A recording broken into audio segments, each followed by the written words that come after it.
बिस्मिल्लाहिर्रहमानिर्रहीम। अस्सलाम वालेकुम डियर स्टूडेंट्स। आपका बेटा नेक्स्ट चैप्टर नंबर 2 है sport and movement in plants and animals. तो स्पोर्ट्स और मूवमेंट के हवाले से हम देखते हैं इसको। प्लांट को भी सपोर्ट चाहिए होती है क्योंकि प्लांट जो होते हैं वो ओपन एरिया में होते हैं और प्लांट की जो हाइट है वो एनिमल की निस्बत बहुत ज़्यादा होती है। जो टॉलेस्ट प्लांट्स हैं वो 600 फुट तक के भी होते हैं। तो इतनी ज़्यादा बुलंदी पे जब रहते हैं तो वहाँ पर हवाएं, आंधियाँ, तो इस तरह से थंडर स्टॉर्म्स, तो उनको ये प्लांट्स फेस करते हैं। आपने देखा कि जब बहुत ज़्यादा इस तरह का थंडर स्टॉर्म, आंधी वगैरह होती है तो क्या होता है कि पौधे जो हैं वो रूट्स के साथ ही ज़मीन से निकल जाते हैं, यानी इतनी तेज़ उनको वो फोर्स लगती है जो उनको वहाँ से ज़मीन से उखाड़ के बाहर फेंक देती है। तो अब प्लांट जो हैं वो ज़मीन में एक तो फिक्स होते हैं, दूसरा वो इतने स्ट्रेंथन होते हैं, इतने मजबूत होते हैं कि वो टूटते नहीं हैं। ठीक है ना। तो जिस तरह हमारी बॉडी में हमें जिस चीज़ ने सपोर्ट दी हुई है वो हमारा स्केलेटन है। तो हमारा स्केलेटन जो है, जो हमें मजबूती देता है, जो हमें चलने में और खड़े रहने में मदद करता है। इसी तरह स्केलेटन किस से मिलकर बना है? टिश्यूज़ से। ठीक है ना। तो स्केलेटन के जो टिश्यूज़ हैं उसको हम बोन और कार्टिलेज कहते हैं। उस स्केलेटन के साथ मसल जुड़े हुए हैं, वो भी टिश्यूज़ हैं। जिस तरह एनिमल की बॉडी में टिश्यूज़ होते हैं ना जो उनको मजबूती देते हैं, इसी तरह प्लांट्स की बॉडी में भी टिश्यूज़ हैं। उन टिश्यूज़ का नाम जो है वो ये पैरेन्काइमेटिक सेल्स हैं, ठीक है, और कोलनकाइमा सेल्स हैं, स्क्लेरेनकाइमा सेल्स हैं, जाइलम है, ये जाइलम टिश्यूज़ इसके अंदर आएंगे।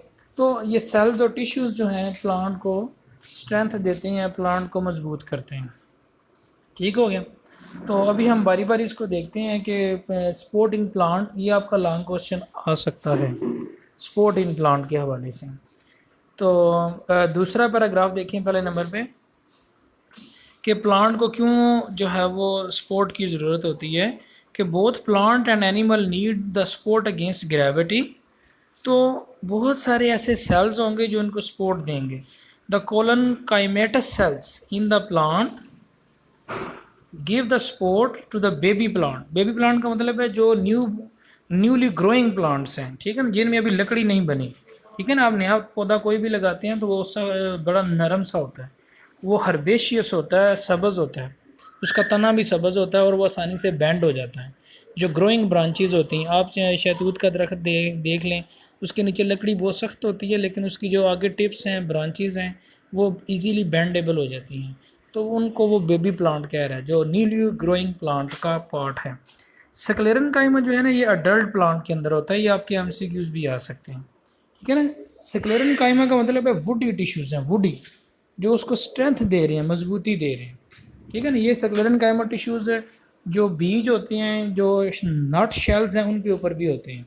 बादाम का जो छिलका होता है वो स्क्लेरेनकाइमा से बना है।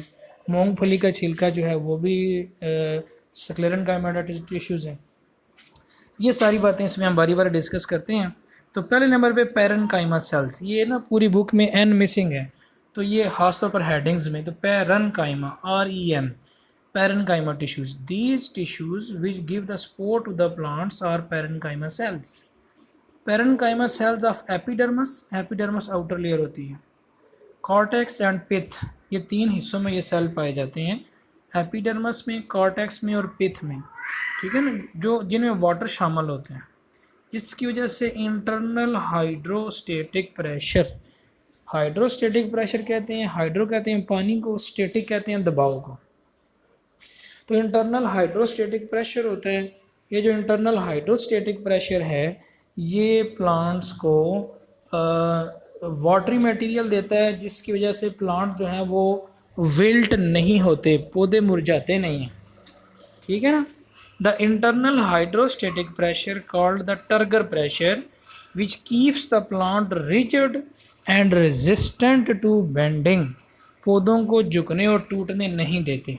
ठीक है ना। ये फोर्थ लाइन पे आप देखें, resistant to the bending. So the turgor pressure is extremely important to maintain the turgidity in the plants। turgidity कहते हैं सख्ती को। ठीक है ना। हर्बेशियस स्टेम्प्स, हर्बेशियस कहते हैं जिसमें लकड़ी नहीं होती, हर्ब्स जो नरम होता है जिसमें लकड़ी नहीं है, ये जिस तरह केले का पौधा होता है, इतना मोटा उसका तना है, उसको आप छोटी सी छुरी से काट सकते हैं, तो वो हर्बेशियस होता है, उसमें लकड़ी नहीं है। टर्जिडिटी कहते हैं उनकी जो शेप है उसको मेंटेन करना।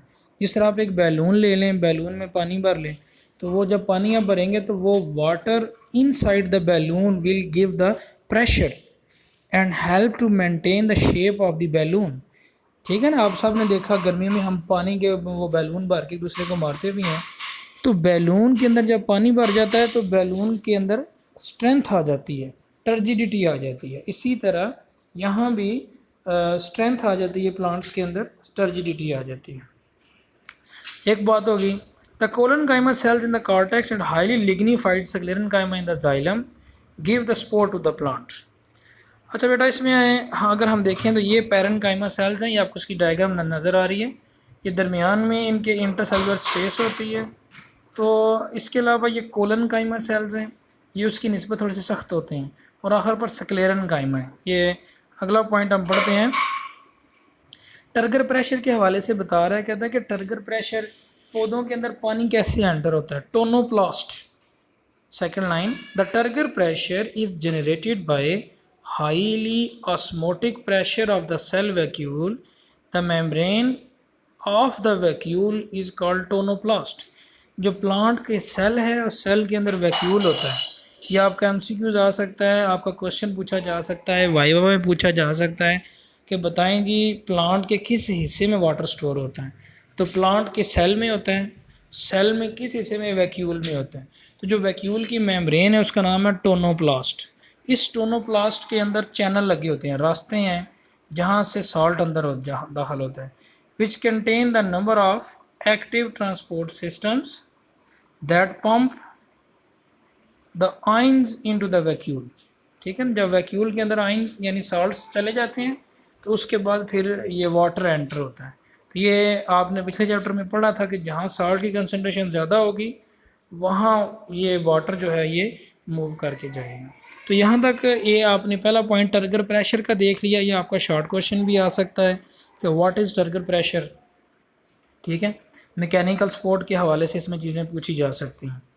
उसके बाद आगे स्क्लेरेनकाइमा सेल्स। जो स्क्लेरेनकाइमा सेल्स होती हैं, स्क्लेरेनकाइमा से पहले हम लिखेंगे कोलेनकाइमा। ये कोलेनकाइमा भी जो सेल्स हैं ये भी लिविंग सेल्स होते हैं। Collenchyma have the protoplast. Living का मतलब है कि ये ग्रो करते हैं, डिवाइड होते हैं। ठीक है ना, ये याद रखनी बात है, जैसे कोई जिंदा चीज़ डिवाइड होती है, ग्रो करती है, इस तरह the collenchyma cells have a protoplast which lack the secondary walls and have angular thickening. ये अगर हम डायग्राम में चले जाएं दोबारा तो ये बेटा आप देखें कि ये कोलेनकाइमा सेल्स हैं, इसमें थिकन पैक्टिन, ये जो पैक्टिन है ये केमिकल है जो इन सेल्स को आपस में जोड़ के रखता है। इसके सेल देखें आपस में जुड़े हुए हैं। कोलेनकाइमा सेल देखें, पैरेनकाइमा, उनके दरमियान में स्पेस है। कोलेनकाइमा सेल्स देखें, इनमें स्पेस नहीं है, तो इनको आपस में जोड़ा हुआ या यूँ समझें कि सीमेंटिंग मटेरियल है। जिस तरह दो ब्रिक्स को एक सीमेंट का मटेरियल जोड़ता है, इसी तरह ये पैक्टिन और सेलुलोज हैं जो इनको आपस में सेल्स को बाउंड करके रखा हुआ है, जो सेल को मजबूती दे रही हैं वो पैक्टिन है। ये जो यहाँ पर वो लिखा है ना जी, they have the group of cylindrical cells. इसकी लास्ट लाइन आप देख लें, collenchyma cells are elastic, elastic कहते हैं लचकदार होते हैं, and elongate with the growth of the stem and leaves. जो लीव्स और स्टेम्स हैं उनकी इलांगेशन करने में ये मदद करते हैं। मैंने आपसे कहा था ना कि ये डिवाइडिंग करते हैं। लिविंग का मतलब है कि ये डिवाइड करते हैं, ये ग्रो करते हैं, आगे बढ़ते हैं। ठीक हो गया। तीसरा बेटा इसमें आ जाता है स्क्लेरेनकाइमा। देखिए उसमें sclerenchyma they have secondary wall impregnated. Impregnated का मतलब है इनमें शामिल होता है लिग्निन। ये इनमें जो केमिकल है वो लिग्निन है, which make them hard and tough. ठीक है, और ये डेड सेल होते हैं। ठीक है ना, ये अगर उसने लिख दिया है sclerenchyma cells are non living cells. Non living है इसका मतलब है ये डिवाइड नहीं होते।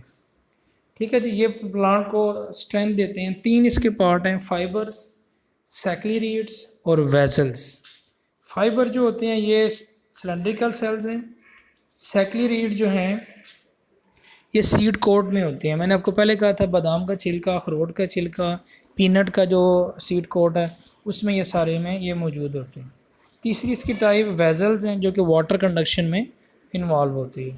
तो बेटा स्पोर्ट इन प्लांट में आपने तीन चीज़ें पढ़ी हैं, पैरेन्काइमा सेल्स, कोलनकाइमा और स्क्लेरेनकाइमा सेल, ये तीन तरह के सेल्स हैं। तो ये आपका क्वेश्चन इसमें कंप्लीट होता है, ये आपका लॉन्ग क्वेश्चन है, सही है। इसके बाद इंशाल्लाह हम सेकेंडरी ग्रोथ पे बात करेंगे। Thank you.